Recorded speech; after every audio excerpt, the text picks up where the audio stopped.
열매를 거두는 수확의 계절이 됐습니다. 어제 선교원 뒤쪽에 감나무가 있어서 감을 따게 되었습니다. 이제 하얀 그런 이렇게 점들이 생겨서 보니까 보이지 않는 그런 벌레가 있는 것 같아서 소금물에 담갔다가 이렇게 깨끗이 씻어서 이렇게 쟁반에 펼쳐 놓았습니다. 누가 먹을지는 모르겠어요. 올해는 비가 많이 와서 열매와 곡식을 거둔 일이 늦어지고 있습니다. 벼농사가 올해 잘 되었지만 쌀값 하락으로 농민들은 애통해하고 있는 것을 봅니다. 요즘 밥을 적게 먹고 다른 대체 식품들을 많이 먹다 보니까 쌀 수요가 줄어들어서 그렇다고 합니다.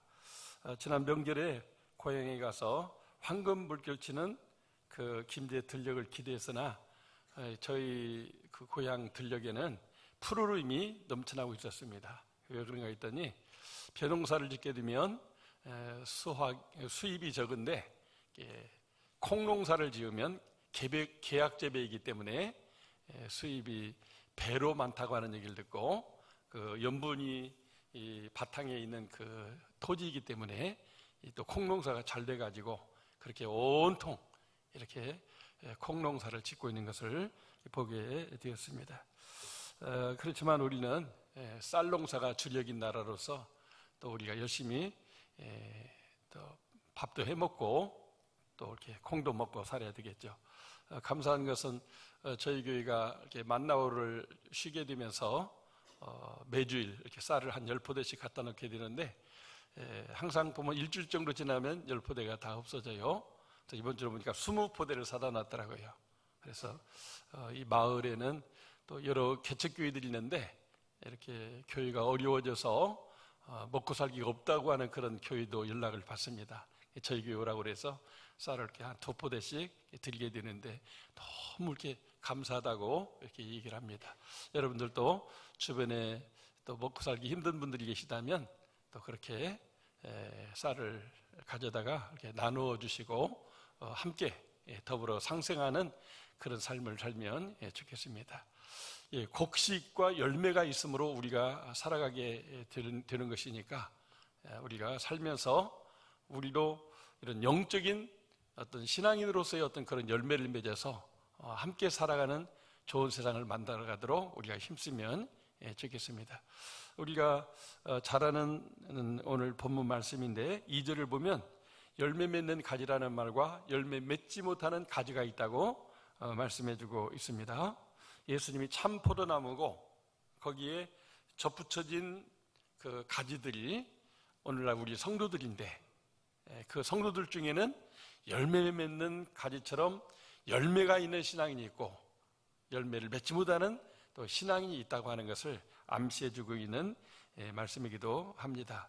그런데 문제는 열매 맺는 가지는 열매를 많이 맺도록 계속 잘 관리해 주는데 열매 맺지 못하는 가지는 이 나무를 전지하는 가위로 이렇게 잘라낸다고 하는 것입니다. 왜냐하면 열매 맺지 못하는 가지가 계속 뻗어가면 영양분을 다 뺏어가니까 정작 열매를 맺어야 될 그 가지가 열매를 맺지 못하기 때문에 아깝지만 사정없이 이렇게 제거해 버리게 되고 그 제거된 가지는 나중에 땔감이 되게 된다고 하는 것입니다. 중요한 것은 이게 그냥 단순한 포도나무 이야기면 좋은데 이게 비유로 말씀하기 때문에 예수 믿는 성도들을 향해서 주시는 말씀, 예수님이 12제를 비롯한 2000년 동안 모든 믿는 이들을 향해서 주시는 말씀이기 때문에 우리는 이 말씀을 깊이 새겨 들을 수 있어야 되겠습니다. 그런데 어떻게 예수님께 접혀진 성도들이 잘려지고 제거되고 불태워진다고 하는 말입니까? 나무가지 중에 잘려진 가지는 6절에 보니까 말라지고 후에는 모아서 불에 던져 태우게 된다 이렇게 말씀하고 있어요. 여기 불에 던져 사른다는 말은 우리가 미래적으로 이렇게 지옥의 그런 어떤 형벌을 받는 것을 상징적으로 보여주고 있습니다. 예수 믿는 성도가 예수님과 단절되고 이렇게 제거되는 것도 가슴 아픈 일인데 나중에는 말라 비틀어져서 땔감이 된다, 지옥의 불쏘시개가 된다. 정말 이것은 너무나 기막히게 가슴 아픈 얘기입니다. 아니 하나님 어떻게 이럴 수 있단 말입니까? 예수님에게 접붙여졌으면 뭐 열매를 맺는 가지든 열매 맺지 못하는 그 가지든 그냥 다 잘 살다가 천국에 가게 해야지. 열매 맺는 가지는 계속 잘 관리해주고 천국에도 가고, 열매 맺지 못하는 가지는 제거되고 나중에 불태워지게 된다면 이게 얼마나 불공평합니까? 도대체 하나님이 사랑이신데 어떻게 그렇게 할 수가 있습니까? 이렇게 따지고 싶은 분도 많이 있을 줄 압니다. 도대체 열매 맺는 것이 얼마나 중요한 일이기에 열매 맺지 못한다고 이렇게까지 할 수 있단 말입니까? 하나님께서는 무엇 때문에 참 포도나무에 붙어있는 가지인 성도들이 열매 맺는 성도가 되기를 그토록 간절히 원하는가 하는 것을 우리는 여기서 보게 되는 것입니다. 우리에게 예수를 믿어서 구원받은 성도라면 우리들이 꼭 열매를 맺도록 해야 된다. 거기에 강조점을 두고 이렇게 말씀하신 것이죠. 포도나무의 그 존재 목적이 있다면 포도 열매를 따는데 목적이 있어서 포도나무를 심는 것입니다. 포도나무 가지고 이렇게 집을 짓는다든지 목재를 활용해서 가구를 만든다든지 또는 그 포도나무를 가지고 뭐 이렇게 장식품을 만든다든지 이런 목적이 아니라는 거죠. 철저하게 포도나무는 열매. 그래서 이스라엘 나라의 주 농업이 이 포도 농사입니다. 포도 자체가 이제 밀보리로 만드는 빵과 함께 이제 주식이 되고 그것을 또 이제 포도주를 만들어서 저장했다가 같이 식사할 때마다 먹음으로 부족한 그런 많은 영양분을 공급받게 하니까 이스라엘 나라를 비롯해서 저 중근동의 수많은 나라는 이 포도나무가 이렇게 중요한 그런 과일나무라고 할 수가 있겠습니다. 구약 성경을 보게 되면 이스라엘 민족이 이렇게 포도원이라고 설명되고 있습니다. 하나님이 이스라엘 민족을 포도원에 이렇게 심었어요. 그것은 하나님을 예비하고 하나님을 온 세상에 알리는 그런 선교적인 사명이 있어서 그렇게 했는데 그걸 안 하고 계속 이상한 열매만 맺어요. 들포도 또 먹지 못할 그런 포도만 맺게 되니까 결국은 그 포도원이 결국은 망하게 된다고 하는 것이죠. 실제 이스라엘 나라가 결국 두 나라로 분열되더니 북왕국 이스라엘은 아수르 나라에게 망하고 남쪽 유다는 200년 지나서 바벨론에게 망하는 것을 봅니다. 하나님이 지은 포도원인데 하나님이 원하는 열매를 맺지 못하니까 그 나라가 망했다고 하는 것이죠.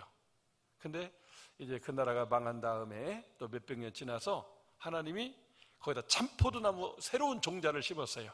그게 예수님입니다. 예수님이 참포도나무로 오셔가지고 이 나무에서 접붙여지는 가지들은 계속 자라가지고 이스라엘 나라를 넘어서 온 세상에 예수를 믿고 하나님의 자녀가 되고 구원받도록 하는 그런 나무로 심어지게 된 것이죠. 그래서 우리 예수 믿는 사람들은 바로 그 참포도나무에 접붙여진 가지들이라고 할 수가 있어요. 여러분과 저는 예수님의 포도나무 가지들이 된 줄로 믿습니다. 우리는 그렇다면 우리도 이스라엘 민족처럼 자기 민족만 사랑하고 나만 예수 믿어 구원받겠다고 하는 이런 편협한 민족주의나 자기 구원에 붙잡히게 되면 열매를 맺지 못하게 되는데 그런 나무들은 가지들은 지금 말하는 것처럼 전지당해 가지고 이렇게 불태워진다고 하는 것이죠. 그러나 잘 맺는 가지들은 더 많이 맺도록 그 가지가 계속 뻗어가도록 하는 거죠. 실제 포도나무는 뭐 이렇게 그 공간 면적이 적지만 참 포도나무에서 뻗어지는 이 가지는 지금 저 유럽을 넘어서 아메리카, 아프리카를 넘어서 2000년 지나서 우리나라에까지 그 가지가 지금 뻗어온 거죠. 그러니까 참 포도나무이신 예수님께 붙어있는 가지는 지금도 계속해서 뻗어간다고 할 수 있어요. 근데 이게 뻗어가다가 열매를 맺지 못하면 그 나라 그 민족이 이렇게 제거되고 망하게 되고 불행하게 살게 된다고 하는 것이죠. 우리나라를 예로 든다면 북한이 더 일찍 저 만주 쪽을 통해서 복음을 전도받았거든요.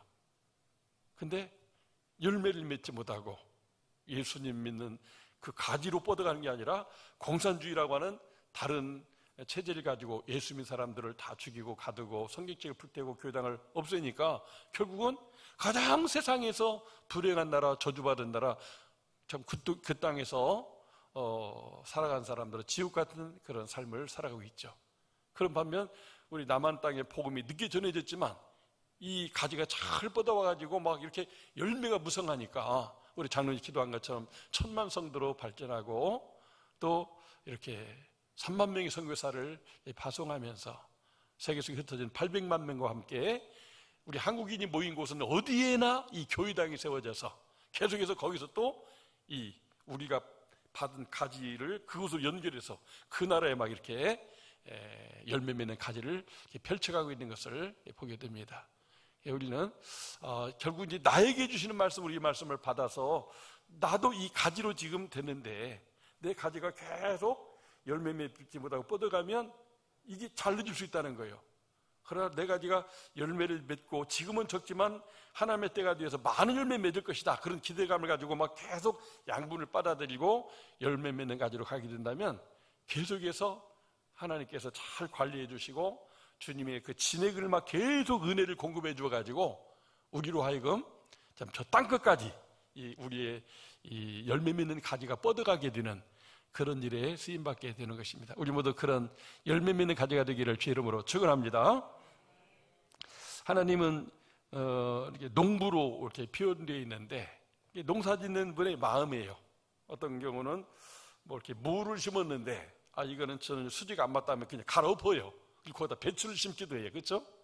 어떤 나무를 심었는데 갑자기 무슨 병충해가 와가지고 이게 잘못되면 가선을 다 덮어버립니다.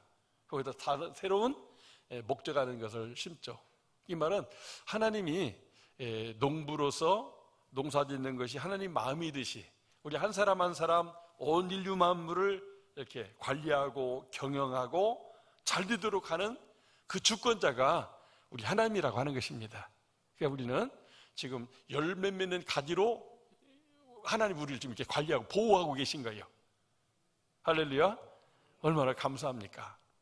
그래서 우리가 열매 맺는 가지로서 계속 뻗어가게 된다면 우리 예수님은 계속해서 막 진액을, 은혜를, 말씀을, 생명을 불어넣게 될 것입니다.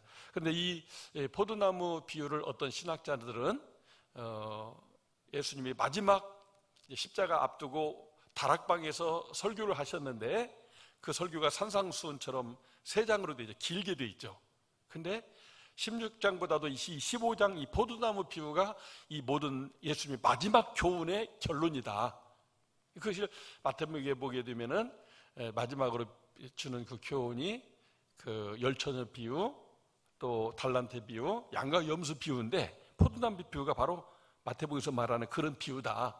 예수님의 모든 사역의 핵심 마무리하는 그런 교훈이다, 이렇게 말씀을 하고 있는데 저는 거기에 공감이 갑니다. 왜냐하면 예수님께서 이제 마태, 마가, 누가, 요한복음의 마지막에 보게 되면은 지상명령을 주셨다고 했어요. 그러므로 너희 가서 모든 율법을 제자를 삼아 아버지와 아들과 성령 이름으로 세례를 주고 내가 너에게 분부한 것을 가르쳐 지키게 하라. 이렇게 온 세계로 뻗어가는 가지가 되라고 말씀해 주시지 않았어요? 근데 마가복음 16장 15절에도 너희는 온 천하에 다니며 만민에게 복음을 전파하라. 믿는 자는 구원을 받을 것이요 믿지 않는 자는 멸망을 받으리라. 또 믿는 자, 또 이렇게 복음을 전하는 자에게 이런 능력이 나타나리냐 하면서 그런 능력을 주겠다고 했는데 누가복음과 연결되는 사도행전 1장에 보면 성령이 임하시면 그런 열매 맺는 가지가 될 수 있다고, 그래서 증인이 된다고 말씀해 주셨어요. 그러니까 이 요한복음의 핵심 예수님의 최종 마지막 그 결론이 내가 참 포도나무이고 너희는 나에게 붙어있는 가지인데 베드로 너도 계속 그 가지가 뻗어가도록 해야 된다. 사도 요한 너도 그래야 된다. 이렇게 말씀하신 것이죠. 그러니까 우리는 이 말씀이 누군가를 통해서 우리에게 전해져서 우리도 지금 그 가지에 연결되어 있다고 봐요. 요한계시록 보게 되면 이렇게 12보좌 또 24장로 이런 게 나오는데 거기에 천하 만국으로부터 그 지파별로 사람들이 이렇게 모이듯이 서게 된다고 하는 거예요. 그래서 우리나라는 아마 사도 바울의 그런 선교하는 가지가 우리에게 뻗은 것 같아요.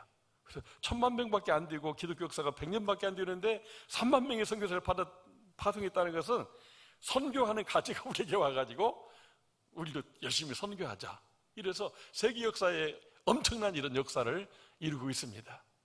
지금도 이렇게 하나님의 은혜 받고 축복받은 분들이 우리 정명화 집사님 말씀드리니까 조지아 공화국에 미국에서 의사하던 어떤 이렇게 의사협회 회장님인데 자기 전 재산을 투자해가지고 그다음 의료센터 또 유치원부터 이런 학원센터를 세우기 위해서 자기의 재산을 수십억 원을 거기다가 쉐어했다고 하는 말씀을 들었어요.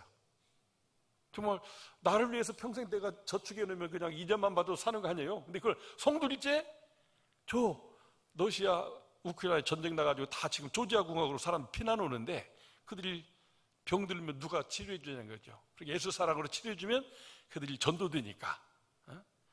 그냥 뭐랄까요?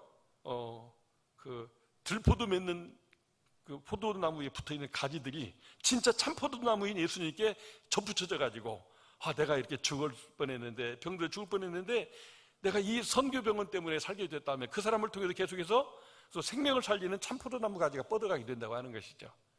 이런 차원에서 우리 참 대한민국은 여러분과 저는 얼마나 그 은혜가 감사한지 몰라요. 열매 맺는 가지로 우리에게 뻗어왔고 우리는 열매 맺는 가지로 지금 5대양 6대주로 지금 뻗어가고 있는데 이것을 하나님 기뻐하시고 계속 나라가 흔들리기도 하지만 궁극적으로는 그 사명을 해야 되니까 잘 되도록 더 잘 되도록 축복해 줄 줄 믿습니다. 여기 보니까 분명히 그랬잖아요. 더 열매를 많이 맺게 하려 주님께서 더 이렇게 축복해 주신다고 하는 것을 오늘 말씀하고 있는 것을 보게 되는 것입니다. 사랑하는 성도 여러분, 저와 여러분을 향한 하나님의 마음은 열매 맺는 가지가 되는 것인 줄 믿습니다. 그래서 나는 열매 맺는 가지다. 내가 어떤 열매를 맺어야 될까? 성경에 보니까 열매가 참 많이 나와요. 영혼 구원의 열매, 그렇죠? 전도와 선교의 열매죠. 또 그 말고도 인격적으로 맺어야 될 열매가 있어요. 성령의 열매, 사랑과 희락과 화평과 오래 참과 자비와 양성과 충성과 온유와 절제니 우리 교회가 지금 그런 열매로 연결되어졌어요. 9개 공동체로 지금 금요일 저녁마다 모여서 막 이렇게 수십 명이 같이 기도하잖아요. 우리가 그런 성령 열매를 맺는 교회가 되자. 그뿐입니까? 정말 우리 교회의 비전과 또 핵심가치 또 올해 표에 나타나는 이런 내용이 다 뭐예요? 세상을 아름다운 세상 만드는 열매를 맺자. 우리 가정들이 행복한 가정이 되면 그 행복 바이러스가 코로나 바이러스가 아니라 우리 가정을 통해서 다른 가정에 다른 사람들에게 이게 나눠지게 된다고 하는 거죠. 저도 예수 믿게 된 그 동기를 보면 정말 이렇게 어린 초등학교 때부터 이렇게 농사일을 이렇게 거들고 막 힘들게 일하는데 그 멀리 교회에서 땡그렁땡 통치면 저희 교회에서 한 교회까지 2km 되거든요. 그게 아버지와 또 어머니 또 아이들 같이 막 노래를 부르면서 이렇게 교회 가는 모습을 보면서 그렇게 부러울 수가 없는 거예요. 나는 어떻게 하다 예수 믿지 않는 가정이 태어나가지고 일요일 날도 그냥 쉴 틈 없이 어릴 때부터 이 농사일이나 해야 되는데 쟤들은 열매 맺는 가지 축복을 받아가지고 자녀들도 그 가지로 열매가 되어서 또 이렇게 함께 예배드리게 한다. 그런 부러운 마음들이 있었던 것 같아요. 그러니까 행복하게 사는 가정, 예수 잘 믿는 가정이 저에게 동기부여를 준 거예요. 조상 제대로 유교 믿는다고 하면서 예수도 안 믿고 하니까 이렇게 힘들게 살아가는데 저 가정은 일주일 동안 열심히 공부하고 열심히 살다가 일요일 날은 다 가족이 손잡고 노래하면서 이렇게 하나님께 예배드리러 가는데 그 모습이 제 마음속에 이렇게 부러움으로 남아있었던 것 같아요. 근데 새로 오신 목사님이 저한테 와가지고 교회 오라고 하니까 그 마음이 딱 연결이 되니까 세상말로 아단이라고 하죠. 타가 들리니까 한번 가보지요 하고 내가 쫓아갔는데 이것이 내 운명을 세상말로 팔자가 바꿔지는 그런 역사가 일어나게 된 것입니다. 여러분도 똑같은 줄 믿습니다. 행복한 삶을 살면 나에게도 행복의 바이러스가 전파돼요. 저 사람은 똑같은 환경이 어떻게 저렇게 행복하게 재밌게 살을까? 이게 열매를 지금 이렇게 씨를 뿌리는 거예요. 그렇죠? 우리는 이런 열매들을 개인적으로, 교회적으로 계속 뻗어가도록 하는 것이 우리들의 사명이라고 할 수가 있습니다. 뭐 어떻게 하면 그렇게 될 수 있는가? 오늘 말씀을 묵상해 보니까 그 방법, 비결이 여기 본문에 다 나와 있어요. 첫째는 우리 1절 말씀입니다. 같이 한번 읽어보죠. 시작. 나는 참 포도나무요 내 아버지는 농부라. 예. 하나님이 농부다. 하나님이 관리인이라 그 말이에요. 내 인생을 하나님이 관리해 준다. 이게 하나님의 사랑이에요.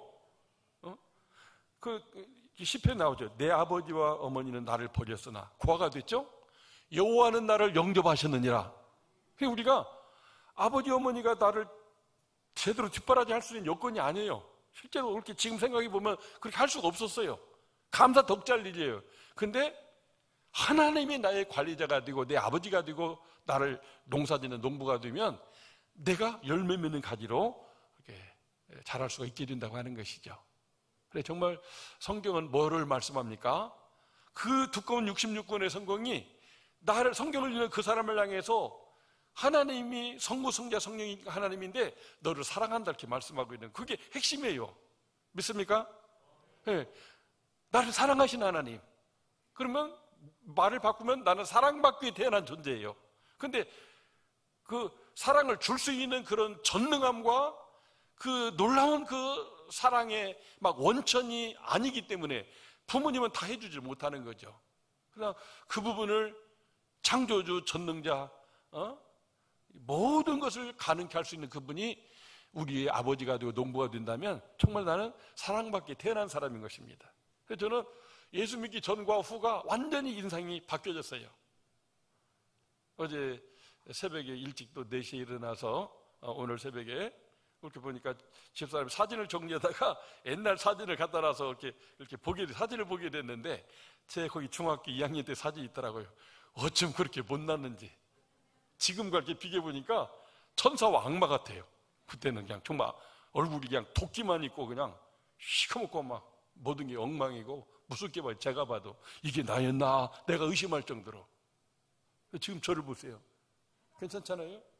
이 차이가 뭐냐면 하나님이 내 아버지가 되면서 내 인생이 이렇게 멋지게 바뀐 거예요. 정말 하나님은 우리의 관리가 잘 되면 우리 통해서 좋은 열매 맺도록 계속해서 물도 주고 또 양분도 공급해주고 도와줍니다. 저희가 이렇게 옥상이 있어서 4층에 3층에 옥상이 있어서 이렇게 아들 집이 저 증평 이사 오면서 이렇게 거기도 옥상에다 뭐 이렇게 화분을 통해서 뭐 고추도 심고 했던 게 있어가지고 이거 그냥 한번 올해 농사 좀 쳐보자 해가지고 연성 농장에 가서 고추 또 이렇게 도마도 방울도마도죠 가지 이 3가지를 이렇게 심었어요. 많이도 아니고 화분이 몇 개 없으니까 고추 3개 그다음에 가지 2개 그다음에 도마도 이제 방울도마도 2개 이렇게 심어놓고 물을 주는데 이 화분이라 2, 3일 지나면 이게 물이 싹 빠져나가서 막 다 말라 죽어요. 하루에 한 번씩 올라가 봐요. 그래가지고 물을 주면 막 열매를 맺습니다. 그래서 올 여름 내내 이렇게 싱싱한 풋고추에 또 가지 무침에 또 방울보다 따다 접시다 놓고 밥 먹을 때 같이 하나씩 그냥 식사용으로 이렇게 먹고 그랬습니다. 뭐 잘생기고 못생기고 이게 아니라 이렇게 심었더니 열매가 맺는구나. 이게 하나님 은혜다 생각하면서 이렇게 했더니 이렇게 했는데 지난 여름에 어디 멀리 갔다 오다 보니까 다 죽게 생겨가지고 중간에 우리 권사님이 전화해가지고 올라가서 물 좀 주시라고 했더니 갔다 오니까 죽지 않고 살았어요. 하루 이틀 지나면 노랗게 변해요. 죽어가요. 근데 물을 주면 열매를 맺는데 최근에도 이제 마지막 이제 열매들이 맺는데 이게 잘 자라질 않아요. 가지가 보통 한 일주일 지나면 쭉 커지는데 고만하게 그대로 있어요. 이게 이걸 이렇게 보니까 물을 계속 위에서 주다 보니까 흙이 다 파여지고 막 뿌리가 위에까지 막 나와 있어요. 영양분이 없는 거예요. 그래서 빈 이렇게 화분에 있는 흙을 퍼다가 막 덮었어요. 위에다가. 왜? 마지막 열매 이제 겨울 되면 열매 못 얻으니까 키워라 좀 키워. 그렇게 관리를 하고 있습니다. 하나님도 우리들의 마지막 생명 다하는 그날까지 나를 통한 그 열매와 가지가 맺어지도록 계속해서 우리를 돌봐주십니다. 그게 하나님의 사랑이고 은혜요 축복인 줄로 믿습니다. 그래서 나는 이제 다 했어 이렇게 생각하지 말고 마지막 하나님 갈 때까지 기도의 열매도 있거든요. 그래서 왜 나를 이렇게 나이 들었는데 그냥 하나님 데려가시지, 이렇게 좀 병도 생기고 힘든데 오래 살게 할까? 그때 사명이 있는 거예요. 무슨 사명? 기도하라는, 중보기도하라는 사명이 있는 거예요. 그래서 우리가 하나님 나라 가는 날까지 우리는 계속 열매를 맺을 수 있어요. 그렇죠? 중보기도의 열매를 맺으면 돼요. 대통령을 위해서 기도하고, 목사님을 위해서 기도하고, 교회 찬양대를 위해서 기도하고, 끊임없이 누군가를 기도하면 하나님이 그게 기도가 물이 돼가지고 그 사람들에게 물이 막 내려지니까 그 축복이 오게 되고, 그 축복이 또 나에게 다시 오게 되는 이런 선순환이 이루어지게 됩니다. 우리 모두 마지막 하나님 나라 갈 때까지 그게 열매 맺는 가지가 될 수 있기를 주 이름으로 축원합니다. 둘째로는 여기 2절 말씀 같이 보겠습니다. 무릇 내게 붙어있어 열매를 맺지 않는 가지는 아버지께서 그것을 제거해 버리시고, 무릇 열매를 맺는 가지는 더 열매를 맺게 하려 그것을 깨끗하게 하시느니라. 여기 붙어있어 그런 말이 있죠. 그런데 4절에도 보니까 너희는 내 안에 거라 나는 너희 안에 거하리라. 거한다는 말을 했어요. 붙어있다는 말이에요. 연합해 있다, 연결되어 있다. 5절에도 보니까 나는 포도나무 너희는 가지라. 내가 그 안에 거하면 사람이 열매를 많이 맺나니. 여기도 같이 거한다. 6절에도 내 안에 거한다. 그리고 7절에도 내 안에 거하고 내 말이 너희 안에 거하면, 이게 붙어있다는 뜻입니다. 우리가 열매를 맺으려면 이제 나쁜 것에 맺어 있으면은, 그렇죠? 조직 풍부패 속에 연결되어 있으면 우리가 그 속에서 그렇게 살아야 되는 거예요. 그러나 예수님에게 연결되고 거룩한 교회에 연결되면 선한 열매, 나도 살고 남도 살리는 좋은 열매 맺는 그런 열매가 있게 되는데, 요점은 붙어 있는 거예요. 아무리 뭐 좋은 가지라도 일단 잘리면 이제 열매를 맺을 수 없어요. 하여튼 붙어 있어야 돼요. 우리가 어디게든 막 주님께 붙어 있으려고 우리가 그렇게 노력을 해야 됩니다. 코로나 상황인데 뭐 집에서 영상 예배 드려드리지만 오늘 여기 왜 나왔어요? 이게 지금 붙어 있으려는 우리 가지된 우리의 노력이에요. 주님께 붙어 있어야 된다. 오늘로 진액을 받아야 된다. 더 은혜를 받아야 된다. 그래야 나한테 열매가 맺어지니까. 이거 아니겠습니까? 그래서 정말 우리는 마지막 하나님 나라 가는 그날까지 주님께 붙어 있는, 주님 안에 가고 주님 내 안에 거하는 이런 삶을 우리가 또 추구해야 돼요. 하나님이 사랑이니까 농부니까 마음대로 하시겠지 그렇게 하면 안 되고, 어떻게든 막 사흘 동안 물 안 줬는데도 살아남아가지고 막 주인이 빨리 물 주기를 막 기도하고 막 있는 그런 그렇게 가지나 토마토처럼 우리가 그렇게 해야 된다는 거야. 주님께 붙어 있어야 된다. 주님 도와주세요. 물을 내려주세요. 양분을 공급해 주세요. 더 열매를 많이 맺고 싶습니다. 이런 자세가 주님이 내 안에, 내가 주님 안에 거하는 이 붙어있는 관계라고 할 수가 있겠습니다. 그러니까 사도행전 11장을 보게 되면 안디옥 교회의 모습이 나오게 되는데, 그 교회를 통해서 세계가 선교된 열매가 맺혀졌거든요. 근데 그 교회의 표가 뭐냐면 주께 붙어 있으랍니다. 왜냐하면 이제 바나바가 안디옥 교회에 보내받은 목회자가 돼서 설교할 때, 이분이 무슨 바울처럼 뭐 이렇게 가말리엘 문화 출신도 아니고, 또 이렇게 성경에 어떤 그 깊은 지혜가 없어서 나중에 바울 대제에다가 성경 가르치잖아요. 그러니까 이분이 항상 설교가 뭐였냐면 지금 개혁개정판 이전에 개혁판에 보면 주께 붙어 있으라는 설교를 했는데, 성령과 믿음이 충만하고 하나님 은혜가 함께하니까 날마다 믿는 무리가 더하게 됐다고 그랬어요. 설교 요지가 뭐였어요? 주께 붙어 있으라고 그랬어요. 안디옥이 막 혼란 핍박이 일어나서 믿는 사람들이 고난받는 그런 곳이었거든요. 그러니까 예수님이 다 붙잡히면 거기 안디옥에서도 죽음의 길로 가야 되는 거죠. 가족과 생리비를 해야 되고. 실제 성지순례를 가보니까 안디옥 교회가 있었다고 하는 그 자기를 찾아가 봤는데, 이 산 중턱에 있어요.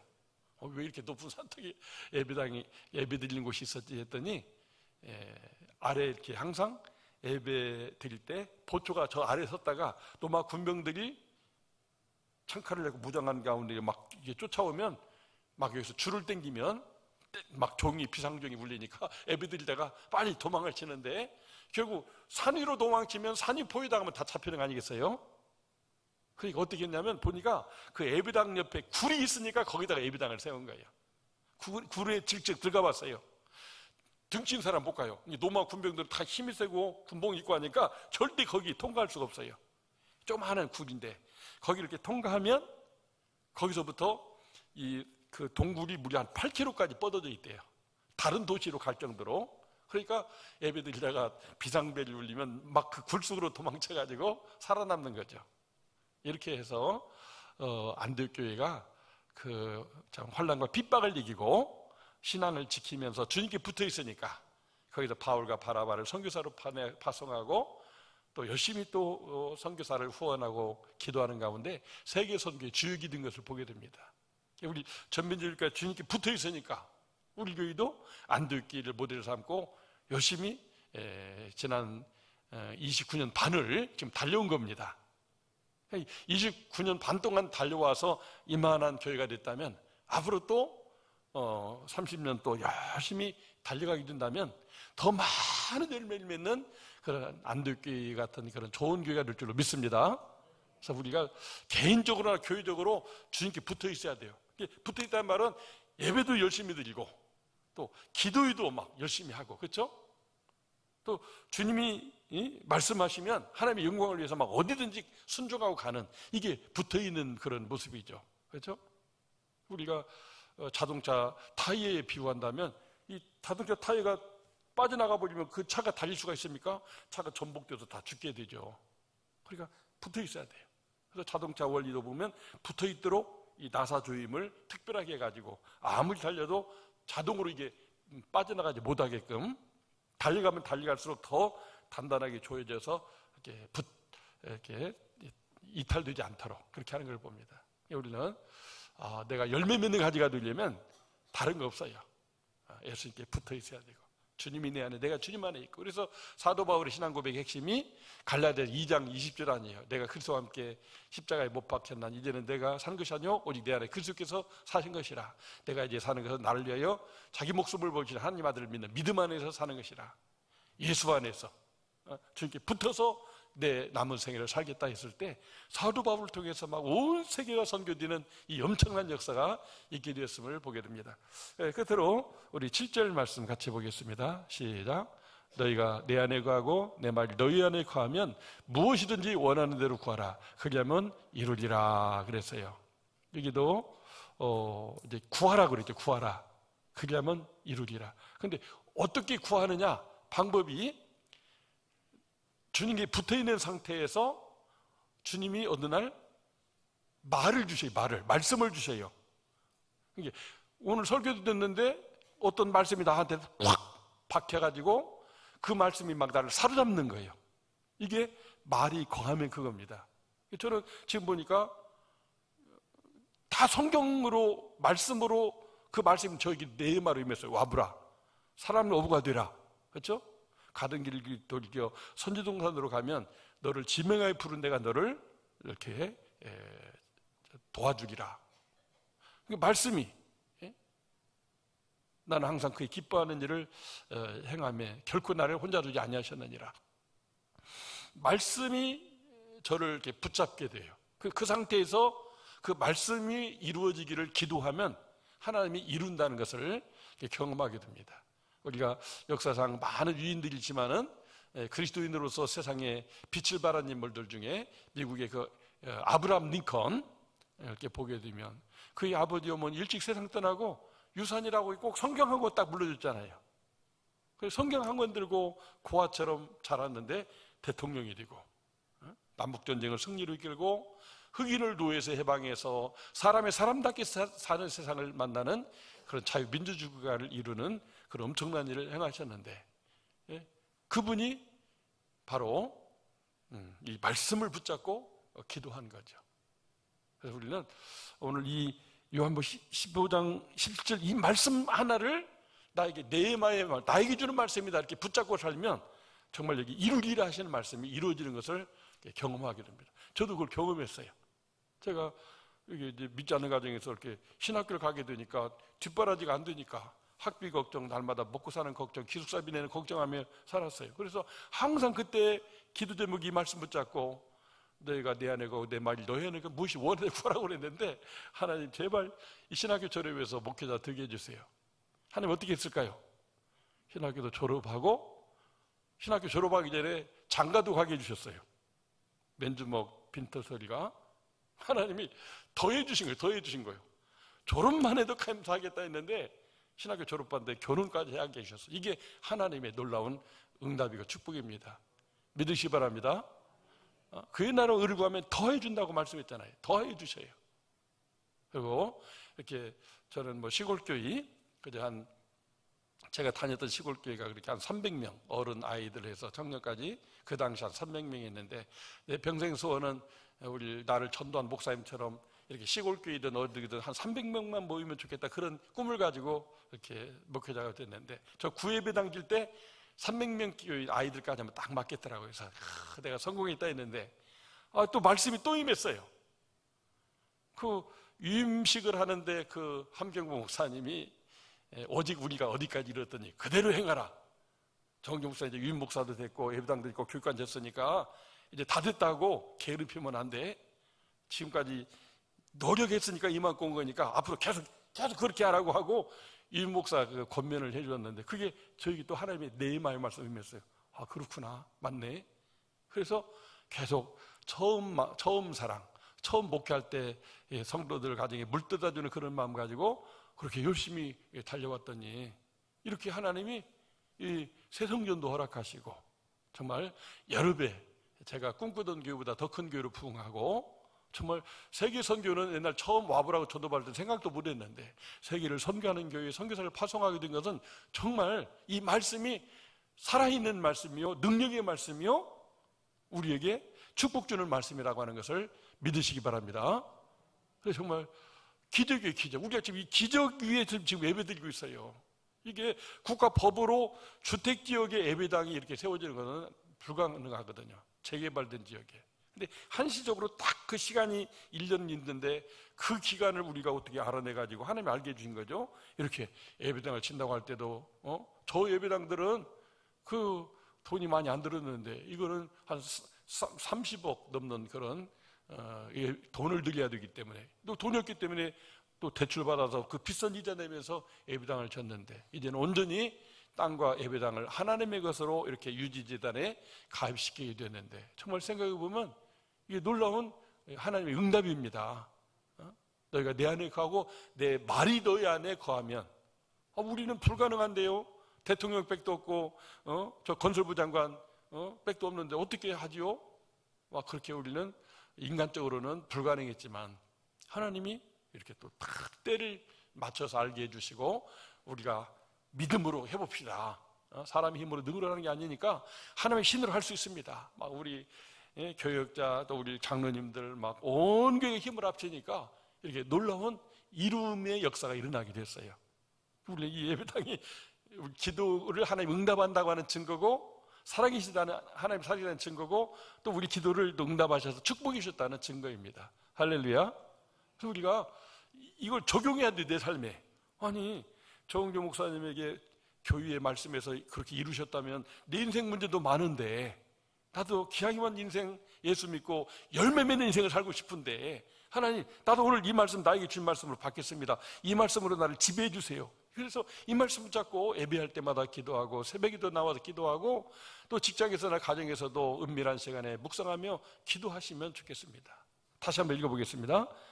너희가 내 안에 거하고 내 말이 너희 안에 거하면 무엇이든지 원하는 대로 구하라. 그리하면 이루리라. 우리 모두 나에게 주신 말씀 붙잡고 오늘부터 이 말씀 붙잡고 기도해서 우리 세계 다 마치는 날 정말 아무개 집사님, 권사님, 장로님 통해서 이렇게 많은 열매가 맺었다고 하나님께 영광 돌리고, 하나님 앞에 가서 정말 5달란트, 2달란트 받은 사람처럼 또 이렇게 잘했다 칭찬받는 여러분과 제가 되기를 주의 이름으로 축원합니다.